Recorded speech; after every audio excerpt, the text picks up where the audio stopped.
Il y a cette vérité brutale que personne n'ose vraiment murmurer à voix haute. Plus vous vous cramponnez, plus vous tentez de retenir, de contrôler l'autre, et plus cette personne irrémédiablement s'éloigne. C'est un paradoxe cruel, une danse silencieuse où chaque pas désespéré pour maintenir le lien ne fait qu'élargir le fossé. Peut-être avez-vous déjà tout essayé, la patience d'une sainte, la colère qui éclate, l'indifférence feinte qui vous ronge de l'intérieur. Vous avez donné, vous avez attendu, vous avez même supplié, mais le résultat est toujours le même, un vide qui s'agrandit, un silence qui pèse. Aujourd'hui, nous allons déchirer le voile sur cette mécanique implacable. Vous allez comprendre, avec une clarté désarmante, pourquoi toutes vos tentatives échouent et surtout, comment inverser ce courant. Vous découvrirez le seul détachement, non pas l'indifférence, mais une forme de souveraineté intérieure, qui oblige quiconque à vous rechercher, même malgré soi. C'est une promesse audacieuse, je le sais, mais elle repose sur des fondations solides, celle de la pensée de Freud, qui a su décrypter les ressorts les plus profonds de l'âme humaine. Il ne s'agit pas de manipulation, mais d'une transformation intérieure qui réaligne votre monde. Vous sentirez, au plus profond de vous, une nouvelle liberté, une légèreté que vous aviez oubliée. Si cette promesse résonne en vous, si vous êtes prêt à ouvrir les yeux sur une vérité qui va changer la donne, alors je vous invite à faire un geste simple de réciprocité. Prenez une seconde pour aimer cette vidéo, vous abonner à la pensée de Freud et activer la petite cloche. C'est la garantie de ne jamais manquer ces révélations qui, croyez-moi, ont le pouvoir de faire basculer votre perception du tout au tout. Car ce que nous allons explorer ensemble est un chemin, jalonné de signes que vous n'avez jamais vus, d'erreurs que vous avez répétées sans le savoir, d'une virée inattendue, d'une déclaration finale qui libère et d'un rituel secret que je vous dévoilerai au tout dernier moment. Ce n'est pas le fruit du hasard si les choses se sont passées ainsi. Il existe une force invisible, un mécanisme subtil mais puissant qui opère dans l'ombre de nos relations. Un mécanisme que j'ai nommé le principe du mur invisible. Imaginez un instant. Vous êtes dans un café parisien, l'odeur du croissant chaud flotte dans l'air, le cliquetis des tasses résonne, vous observez deux personnes. L'une, constamment penchée vers l'autre, les yeux rivés, cherchant l'approbation, la validation à chaque mot. L'autre, imperceptiblement, recule, se referme, comme si une paroi transparente se dressait entre eux, s'épaississant à chaque tentative d'approche. Ce mur, ce n'est pas de la méchanceté, ce n'est pas un rejet conscient. C'est une réaction inconsciente à une pression, à ce désir ardent de retenir, de contrôler, qui paradoxalement ne mène qu'à l'éloignement. Prenez le cas de Sophie, une jeune femme de Lyon, pleine de vie et de générosité. Elle avait rencontré Marc lors d'une soirée entre amis et le courant était passé instantanément. Mais très vite, la peur de le perdre s'est installée. Elle vérifiait son téléphone toutes les 5 minutes, s'inquiétait s'il ne répondait pas dans l'heure et planifiait leur week-end des semaines à l'avance, comme pour s'assurer de sa présence. Un jour, alors qu'il flânait le long des quais de Saône, elle lui a posé la question fatidique. « Tu m'aimes vraiment? Tu es sûr de vouloir être avec moi ?» Marc, qui l'avait trouvée si charmante au début, a commencé à se sentir étouffé. Il aimait sa compagnie, mais cette quête constante de réassurance, cette énergie qu'elle mettait à le tenir, créait une distance. Il a commencé à répondre moins vite, à se montrer plus évasif. Sophie, désemparée, a intensifié ses efforts, sans comprendre que chaque geste, chaque mot, ne faisait qu'élever un peu plus ce mur invisible entre eux. Elle n'avait pas encore découvert que le véritable pouvoir ne réside pas dans la capacité à retenir, mais dans celle de se libérer. Elle n'avait pas encore réalisé que son propre désir de contrôle était la cause de cet éloignement. Un éloignement qu'elle tentait désespérément d'éviter. Mais comment se manifeste ce mur dans votre propre vie? Comment le débusquer, le sentir et surtout le faire tomber? Il y a des signes clairs, des indices que vous avez peut-être ignorés jusqu'à présent, que je vais vous aider à reconnaître. Et il y a un détail que presque personne ne perçoit. Une subtilité qui change tout. Je vous le montre déjà. Rappelez-vous, le rituel final, celui qui scellera cette transformation, ne sera révélé qu'à la toute fin de cette exploration. Le premier de ces indices, souvent masquée par une prétendue attention, est ce que j'appelle la surveillance insidieuse. Vous le reconnaissez quand votre téléphone devient une extension de votre anxiété. Vous scrutez l'heure de la dernière connexion de l'autre sur WhatsApp. Vous analysez le ton d'un message. Vous interprétez chaque silence comme un désintérêt, une menace. Vous vous surprenez à vérifier ses réseaux sociaux, à imaginer où il est, avec qui. Cette soif d'information, cette obsession du contrôle, n'est pas de l'amour. C'est une tentative désespérée de rassurer un vide intérieur, de colmater les brèches du principe du mur invisible par la force. Vous le sentez en vous comme une agitation constante, une incapacité à vous concentrer sur autre chose, une légère nausée quand la réponse tarde. Pour commencer à démanteler ce réflexe, essayez ceci aujourd'hui.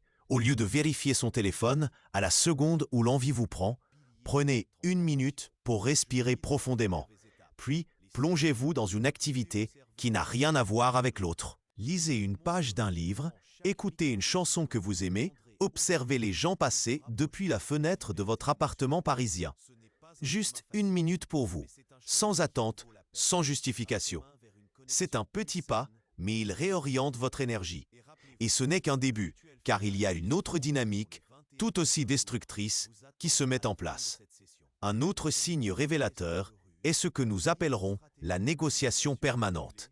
Vous donnez encore, non pas par pure générosité, mais avec une attente implicite, une monnaie invisible en échange de son affection, de sa présence, de son engagement.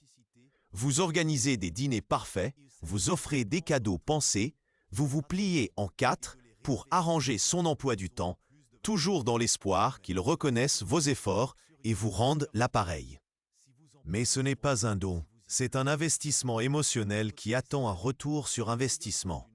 Et quand ce retour ne vient pas, la frustration monte, le ressentiment s'installe. Vous vous sentez épuisé, sous-estimé, comme si vous étiez le seul à tirer la charrette. Vous le ressentez comme un goût amer, une sensation d'injustice et la certitude que vous faites toujours plus que l'autre. Cette négociation silencieuse est une tentative de contourner le mur, de le faire tomber à force de sacrifices, mais elle ne fait que le consolider. Pour briser ce cycle, identifiez une petite chose que vous faites habituellement pour l'autre avec une attente tacite. Aujourd'hui, soit vous décidez de ne pas la faire, soit vous la faites, mais en pleine conscience, pour votre propre plaisir, sans aucune attente de retour. Libérez-vous de cette transaction émotionnelle. La véritable connexion ne se marchande pas. Mais le plus insidieux, c'est ce qui se passe quand on en arrive à s'oublier soi-même. C'est là qu'intervient l'auto-effacement discret. Sans même vous en rendre compte, vous commencez à adapter vos goûts, vos opinions, vos projets à ceux de l'autre. Vous abandonnez vos propres passions, vos amis, vos habitudes pour vous fondre dans son univers. Vous devenez un reflet, une ombre, par peur de déplaire, par peur de créer une distance qui viendrait renforcer ce mur invisible. Vous ne savez plus ce que vous voulez vraiment regarder à la télévision, quel restaurant vous plaît, quelle activité vous ferait vibrer. Votre identité se dilue et avec elle, votre singularité, ce qui vous rendait unique et désirable au départ. Vous le percevez comme une fatigue générale, une perte de joie, une impression de ne plus savoir qui vous êtes en dehors de cette relation. Vous n'êtes plus qu'une pièce rapportée de sa vie, et cela, malheureusement, ne rend personne irrésistible. Pour retrouver un peu de votre éclat, faites ceci. Aujourd'hui, planifiez une petite activité, même de 15 minutes, qui ne concerne que vous et vos propres envies. Quelque chose que vous aimez sincèrement, sans avoir besoin de l'approbation ou de la présence de l'autre. Flânez dans une librairie du quartier latin. Dégustez votre café préféré sur une terrasse. Écoutez un podcast sur un sujet qui vous passionne. C'est votre moment, votre espace. Ces signes, cette surveillance, cette négociation, cet effacement sont les briques que vous posez inconsciemment pour bâtir ce principe du mur invisible. Mais il y a une façon de les reconnaître et de commencer à les défaire. Si l'une de ces descriptions vous a fait hocher la tête, si une seule de ces vérités a résonné en vous comme un coup de tonnerre, je vous invite à laisser un mot simple dans les commentaires. Écrivez clarté. Je lirai chacun de vos messages, car c'est dans cette reconnaissance que la transformation commence. Et n'oubliez pas, le véritable secret, la phrase ancre et le rituel qui vont sceller cette libération sont encore à venir. Ils sont la clé pour faire s'effondrer ce mur pour de bon. Mais il y a un angle mort que presque personne n'aborde quand on parle de ce détachement. Un point crucial qui va tout changer. Ce que beaucoup manquent, ce point aveugle que même les plus avisés ignorent, c'est que le détachement dont nous parlons n'a rien à voir avec l'indifférence calculée ou le jeu psychologique. Il ne s'agit pas de faire semblant de ne pas se soucier pour attirer l'autre. Non, cette approche, aussi sophistiquée soit-elle, ne fait qu'élever une autre brique à votre principe du mur invisible. Le véritable détachement est une souveraineté intérieure, une libération de l'attente. C'est comprendre que le contrôle est une illusion et que le désir ardent de retenir l'autre, cette soif de le posséder, est le poison qui le repousse. C'est ce que Freud, avec une lucidité impitoyable, a mis en lumière. L'objet désiré se dérobe d'autant plus qu'on le poursuit avec ferveur. Imaginez un artiste peintre sur la butte Montmartre, face à la toile blanche. S'il peint avec la seule intention de vendre, de plaire à la foule, son œuvre sera fade, sans âme. Mais s'il peint pour l'amour de l'art, pour exprimer sa vision la plus profonde, alors son œuvre rayonne et les amateurs d'art, même ceux qui ne le connaissent pas, sont irrésistiblement attirés par son authenticité. La même dynamique opère dans nos relations. Quand votre intention est de l'attirer par le détachement, vous peignez pour la foule. Quand votre intention est de retrouver votre propre centre, votre intégrité, vous peignez pour vous-même. Et c'est là que la magie opère. Ce point crucial, cet angle mort, c'est ce que j'appelle l'écho de l'attente. Même si vous cessez de surveiller, de négocier, de vous effacer, si au fond de vous, l'attente est toujours là, vibrante, prête à bondir à la moindre étincelle de contact, l'autre le ressent. C'est une fréquence, une vibration qui traverse le mur invisible et qui lui signale que vous n'êtes pas vraiment détaché, juste en pause. Il ne s'agit pas d'une capacité de lecture de pensée, mais d'une sensibilité humaine profonde aux signaux non-verbaux, aux énergies subtiles que nous projetons. Votre corps trahit votre attente, votre regard, même fuyant, la révèle. Vous le ressentez comme une tension permanente, un nœud à l'estomac qui ne se défait jamais vraiment, même quand vous faites des efforts pour lâcher prise. Vous vous sentez épuisé par cette lutte intérieure, cette mascarade. Vous croyez être détaché, mais vous êtes en réalité en apnée, attendant le bon moment pour respirer à nouveau grâce à l'autre. Pour commencer à éteindre cet écho, cette attente silencieuse, je vous propose un exercice simple mais puissant. Chaque fois que l'envie vous prend de penser à l'autre, à ce qu'il fait, à ce qu'il pense de vous ou à ce qu'il devrait faire, redirigez consciemment votre pensée vers une chose que vous désirez pour vous-même aujourd'hui. Pas pour le futur, pas pour une grande ambition, mais une petite chose concrète qui vous ferait plaisir dans l'heure qui suit. Commandez votre pâtisserie préférée chez le boulanger. Écoutez un album entier sans interruption. Relire un passage de votre livre de chevet.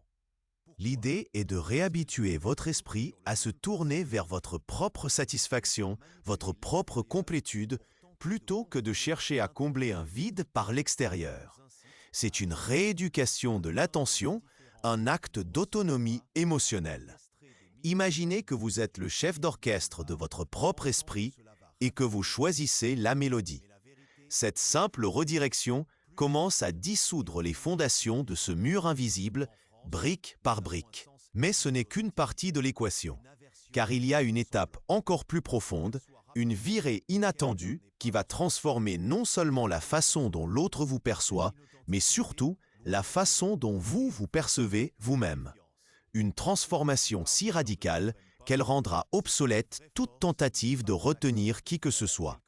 Je vous montrerai comment un peu plus tard. Et n'oubliez pas, la phrase ancre et le rituel final qui scelleront tout cela sont réservés pour la toute fin de notre parcours.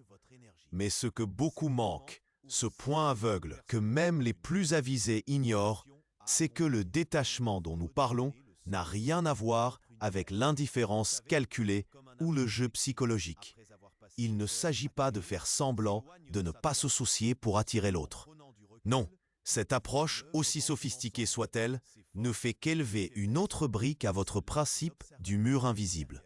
Le véritable détachement est une souveraineté intérieure, une libération de l'attente. C'est comprendre que le contrôle est une illusion et que le désir ardent de retenir l'autre, cette soif de le posséder, est le poison qui le repousse. C'est ce que Freud, avec une lucidité impitoyable, a mis en lumière. L'objet désiré se dérode d'autant plus qu'on le poursuit avec ferveur. Imaginez un artiste peintre sur la butte Montmartre, face à la toile blanche. S'il peint avec la seule intention de vendre, de plaire à la foule, son œuvre sera fade, sans âme. Mais s'il peint pour l'amour de l'art, pour exprimer sa vision la plus profonde, alors son œuvre rayonne et les amateurs d'art, même ceux qui ne le connaissent pas, sont irrésistiblement attirés par son authenticité. La même dynamique opère dans nos relations. Quand votre intention est de l'attirer par le détachement, vous peignez pour la foule. Quand votre intention est de retrouver votre propre centre, votre intégrité, vous peignez pour vous-même. Et c'est là que la magie opère. Ce point crucial, cet angle mort, c'est ce que j'appelle l'écho de l'attente. Même si vous cessez de surveiller, de négocier, de vous effacer, si au fond de vous, l'attente est toujours là, vibrante, prête à bondir à la moindre étincelle de contact, l'autre le ressent. C'est une fréquence, une vibration qui traverse le mur invisible et qui lui signale que vous n'êtes pas vraiment détaché, juste en pause. Il ne s'agit pas d'une capacité de lecture de pensée, mais d'une sensibilité humaine profonde aux signaux non-verbaux, aux énergies subtiles que nous projetons. Votre corps trahit votre attente, votre regard, même fuyant, la révèle. Vous le ressentez comme une tension permanente, un nœud à l'estomac qui ne se défait jamais vraiment, même quand vous faites des efforts pour lâcher prise. Vous vous sentez épuisé par cette lutte intérieure, cette mascarade. Vous croyez être détaché, mais vous êtes en réalité en apnée, attendant le bon moment pour respirer à nouveau grâce à l'autre. Pour commencer à éteindre cet écho, cette attente silencieuse, je vous propose un exercice simple mais puissant. Chaque fois que l'envie vous prend de penser à l'autre, à ce qu'il fait, à ce qu'il pense de vous ou à ce qu'il devrait faire, redirigez consciemment votre pensée vers une chose que vous désirez pour vous-même aujourd'hui. Pas pour le futur, pas pour une grande ambition, mais une petite chose concrète qui vous ferait plaisir dans l'heure qui suit. Commandez votre pâtisserie préférée chez le boulanger, écoutez un album entier sans interruption, relire un passage de votre livre de chevet. L'idée est de réhabituer votre esprit à se tourner vers votre propre satisfaction, votre propre complétude, plutôt que de chercher à combler un vide par l'extérieur. C'est une rééducation de l'attention, un acte d'autonomie émotionnelle. Imaginez que vous êtes le chef d'orchestre de votre propre esprit et que vous choisissez la mélodie. Cette simple redirection commence à dissoudre les fondations de ce mur invisible, brique par brique. Mais ce n'est qu'une partie de l'équation, car il y a une étape encore plus profonde, une virée inattendue qui va transformer non seulement la façon dont l'autre vous perçoit, mais surtout la façon dont vous vous percevez vous-même. Une transformation si radicale qu'elle rendra obsolète toute tentative de retenir qui que ce soit. Je vous montrerai comment un peu plus tard. Et n'oubliez pas, la phrase ancre et le rituel final qui scelleront tout cela sont réservés pour la toute fin de notre parcours. Le problème avec les stratégies communes en France, qu'il s'agisse de faire le mort ou de rendre jaloux, c'est qu'elles sont perçues comme ce qu'elles sont. Et les Français, souvent réputés pour leur franc-parler et leur aversion pour l'hypocrisie, détestent les subterfuges. Tenter de manipuler l'autre ne fait qu'épaissir le principe du mur invisible d'une couche de méfiance et de dédain. La véritable force ne réside pas dans la capacité à jouer un rôle, mais dans celle de se tenir debout, entier, sans artifice. C'est ce qui change la donne, ne plus chercher à s'adapter, mais à s'affirmer. Prenez l'exemple de Jean-Pierre, un architecte de la région de Bordeaux. Il était fou amoureux de Camille, mais sa peur de la perdre le rendait anxieux. Il organisait constamment des week-ends romantiques à Arcachon, des dîners élaborés, toujours avec cette attente silencieuse qu'elle lui prouve son amour en retour.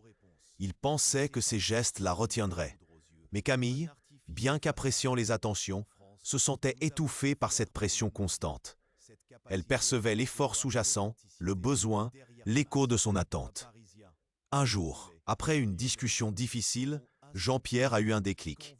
Il a décidé de se concentrer sur ses propres passions qu'il avait mises de côté, la voile et la rénovation de sa vieille voiture. Il a commencé à passer du temps avec ses amis, à rire, à vivre.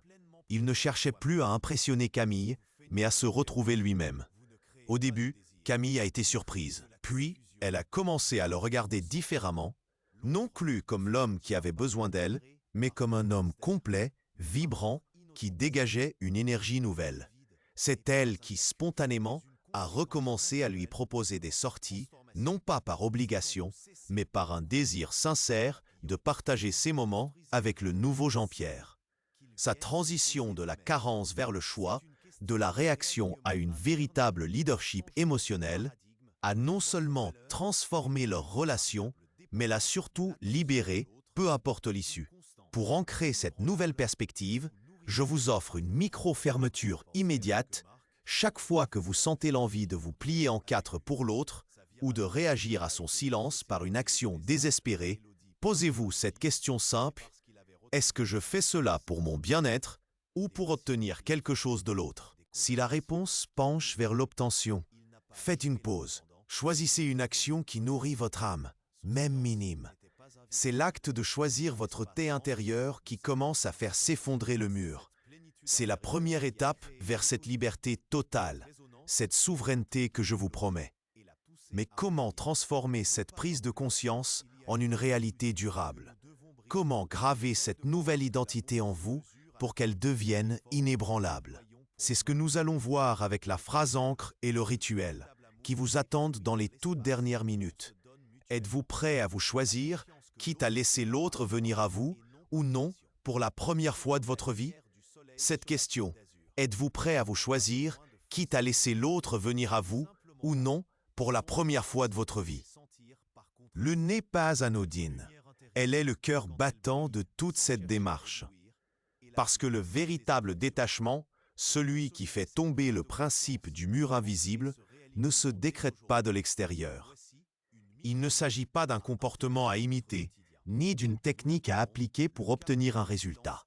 Non, c'est une révolution silencieuse qui prend racine au plus profond de votre être. Une décision radicale de vous placer au centre de votre propre univers. Non par égoïsme, mais par nécessité vitale. C'est la reconnaissance que votre valeur n'est pas négociable, qu'elle ne dépend pas du regard ou de la présence de l'autre. Le problème, c'est que nous avons été conditionnés, souvent depuis l'enfance, à chercher notre validation à l'extérieur. Nous avons appris à croire que notre bonheur, notre complétude dépendent de la reconnaissance, de l'amour ou même de la simple attention d'autrui. Et c'est précisément cette croyance qui alimente ce que j'appelle la prophétie autoréalisatrice du manque. Vous le savez, au fond de vous, cette petite voix qui murmure « Je ne suis pas assez bien, je ne mérite pas d'être aimé comme je suis, je vais le perdre si je ne fais pas tout pour le retenir ». Cette voix, insidieuse, projette une énergie de besoin, de carence qui agit comme un répulsif. C'est comme si vous portiez une pancarte invisible, même en vous promenant dans les rues animées de Paris, affichant votre manque, votre dépendance émotionnelle, et l'autre, sans même en avoir conscience, perçoit cette vibration et s'éloigne. Ce n'est pas une question de jugement, mais de survie émotionnelle. Personne ne veut porter le poids du bonheur d'une autre personne. Imaginez que vous êtes dans un miroir, mais au lieu de voir votre reflet tel qu'il est, vous ne voyez que vos imperfections, vos failles, ce que vous croyez manquer. Vous vous persuadez que cette image déformée est la seule vérité. Alors, quand quelqu'un s'approche, vous le repoussez inconsciemment, craignant qu'il ne découvre cette vérité, et ne s'enfuit. Ou pire, vous vous accrochez, espérant que son regard viendra corriger votre propre perception. C'est un cercle vicieux.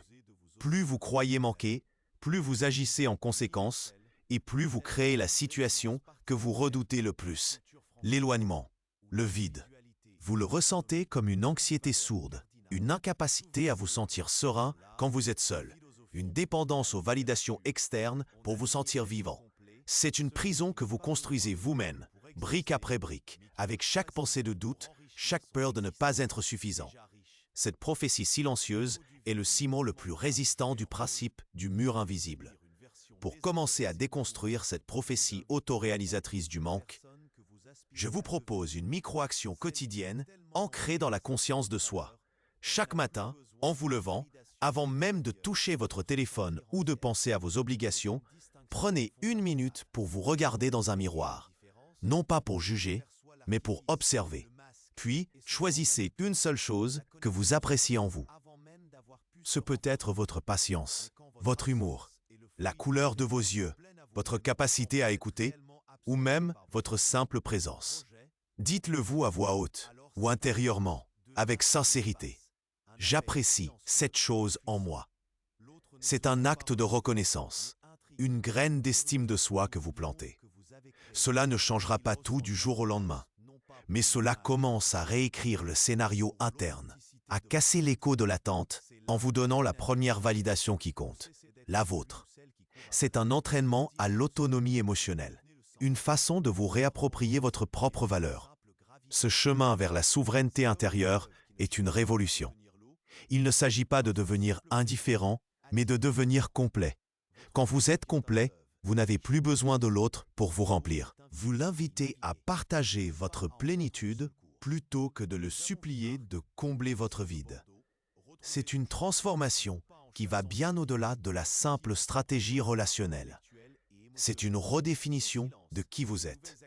Mais comment ancrer cette nouvelle identité de manière durable? Comment faire en sorte que cette prise de conscience ne soit pas qu'un feu de paille, mais une flamme constante?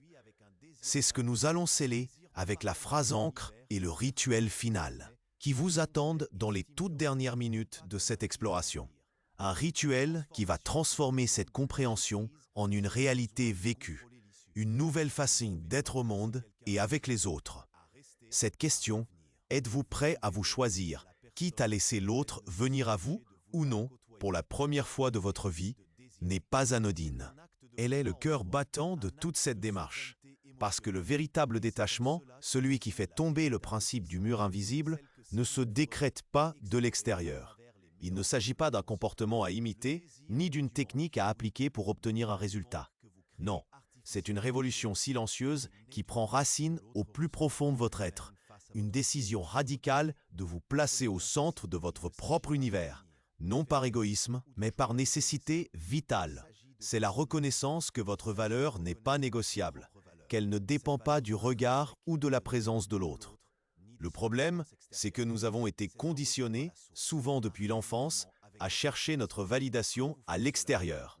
Nous avons appris à croire que notre bonheur, notre complétude dépendent de la reconnaissance, de l'amour ou même de la simple attention d'autrui. Et c'est précisément cette croyance qui alimente ce que j'appelle la prophétie autoréalisatrice du manque. Vous le savez, au fond de vous, cette petite voix qui murmure « Je ne suis pas assez bien ». Je ne mérite pas d'être aimé comme je suis. Je vais le perdre si je ne fais pas tout pour le retenir. Cette voix insidieuse projette une énergie de besoin, de carence, qui agit comme un répulsif.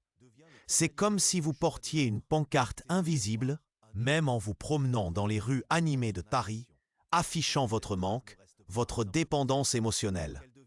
Et l'autre, sans même en avoir conscience, perçoit cette vibration et s'éloigne. Ce n'est pas une question de jugement, mais de survie émotionnelle. Personne ne veut porter le poids du bonheur d'une autre personne. Imaginez que vous êtes dans un miroir, mais au lieu de voir votre reflet tel qu'il est, vous ne voyez que vos imperfections, vos failles, ce que vous croyez manquer. Vous vous persuadez que cette image déformée est la seule vérité. Alors, quand quelqu'un s'approche, vous le repoussez inconsciemment, craignant qu'il ne découvre cette vérité et ne s'enfuit. Ou pire, vous vous accrochez, espérant que son regard viendra corriger votre propre perception. C'est un cercle vicieux. Plus vous croyez manquer, plus vous agissez en conséquence, et plus vous créez la situation que vous redoutez le plus, l'éloignement, le vide. Vous le ressentez comme une anxiété sourde, une incapacité à vous sentir serein quand vous êtes seul, une dépendance aux validations externes pour vous sentir vivant. C'est une prison que vous construisez vous-même, brique après brique, avec chaque pensée de doute, chaque peur de ne pas être suffisant. Cette prophétie silencieuse est le ciment le plus résistant du principe du mur invisible. Pour commencer à déconstruire cette prophétie autoréalisatrice du manque, je vous propose une micro-action quotidienne, ancrée dans la conscience de soi. Chaque matin, en vous levant, avant même de toucher votre téléphone ou de penser à vos obligations, prenez 1 minute pour vous regarder dans un miroir. Non pas pour juger, mais pour observer. Puis, choisissez une seule chose que vous appréciez en vous. Ce peut être votre patience, votre humour, la couleur de vos yeux, votre capacité à écouter, ou même votre simple présence. Dites-le-vous à voix haute ou intérieurement, avec sincérité, « J'apprécie cette chose en moi ». C'est un acte de reconnaissance, une graine d'estime de soi que vous plantez. Cela ne changera pas tout du jour au lendemain, mais cela commence à réécrire le scénario interne, à casser l'écho de l'attente en vous donnant la première validation qui compte, la vôtre. C'est un entraînement à l'autonomie émotionnelle, une façon de vous réapproprier votre propre valeur. Ce chemin vers la souveraineté intérieure est une révolution. Il ne s'agit pas de devenir indifférent, mais de devenir complet. Quand vous êtes complet, vous n'avez plus besoin de l'autre pour vous remplir.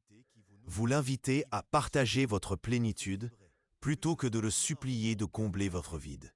C'est une transformation qui va bien au-delà de la simple stratégie relationnelle.